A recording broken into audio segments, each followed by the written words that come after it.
Dear Diary, it is now day 20 of no F1 in my life, and I can safely say the situation is more agonizing than ever. Today I come to you not in sadness, but in rage.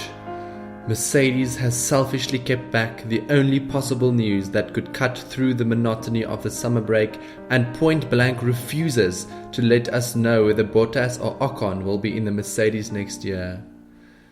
It's like refusing to give a parched, lost desert wanderer even a sip of your cool water, even though you have more than enough to go around. Do you enjoy our suffering, Toto Wolff?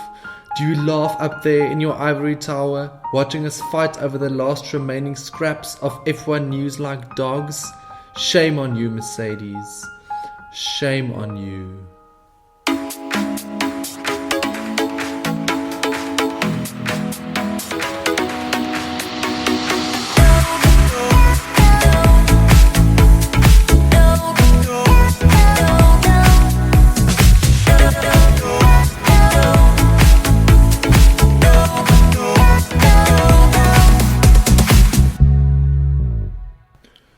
Hello and welcome to the TF1 Show, and thank goodness we only have 1 week left till we are back racing again.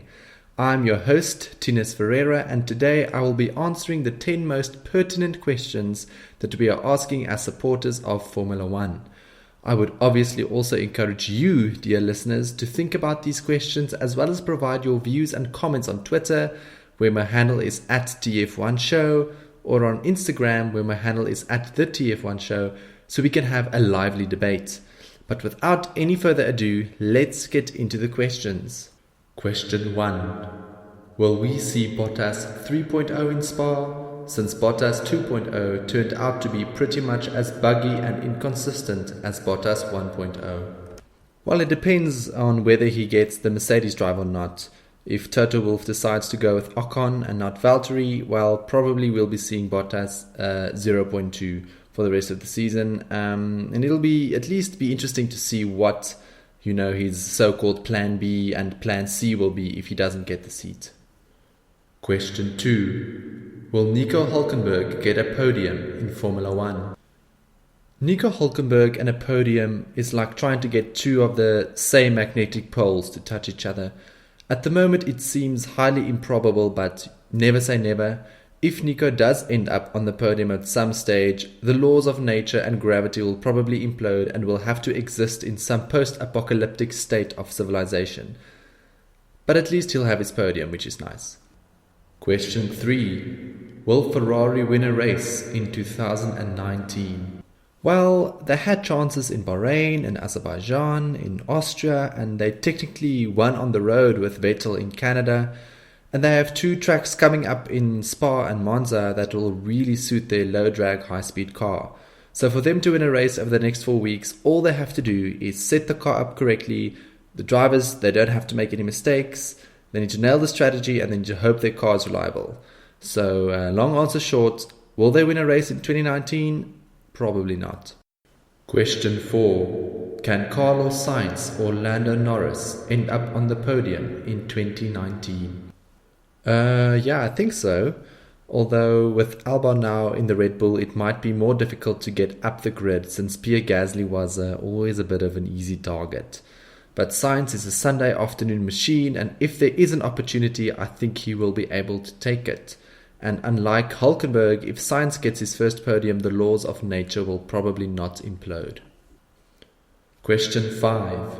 Can Albon match Verstappen in the Red Bull?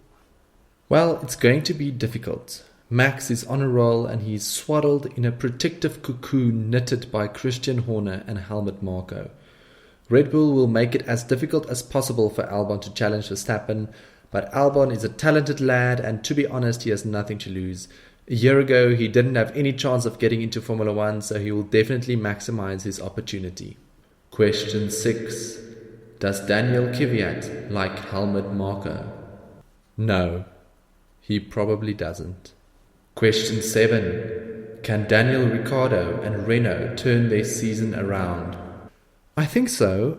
I do believe that they have underperformed operationally and that they have a fundamentally decent car. The team does not seem to gel at the moment, and that's probably due to the fact that there is so much pressure for this investment that Renault made to pay off. I think if the expectations decrease, then the team will probably start to perform better. But then again, that's also easy for me to say from behind my microphone. Question 8. Will Charles Leclerc beat Sebastian Vettel in the Drivers' Championship? Fact.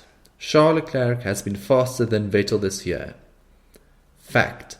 Vettel has made less mistakes when it mattered this year. If Leclerc can cut down on the mistakes, he will probably be able to outscore Vettel, but there's an argument to be made for experience. If Vettel can keep driving into the back of Verstappen to a minimum, then he might just be consistent enough. If I was Vettel thinking about next year though, I might be pre-ordering some anti-anxiety medication. Question 9. Will Christian Horner's love for his wife ever match the love that he has for Max Verstappen?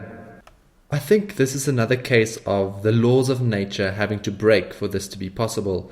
Let's just say that Horner's love for Verstappen is equal to infinity. So unless we can somehow come up with infinity plus 1, Christian Horner's wife will never be more loved than Max Verstappen is. Question 10. Will the TF1 show be back for the second half of the season? Yes, indeed. We will continue to report, entertain, complain, and annoy you all for the foreseeable future. So if you want to have more of this, and let's be honest, who wouldn't, please hit the subscribe button and leave a comment or a review. Thanks for all the support over the first half of this season, and I will look forward to chatting to you for the rest of the year and thereafter as well. Bye.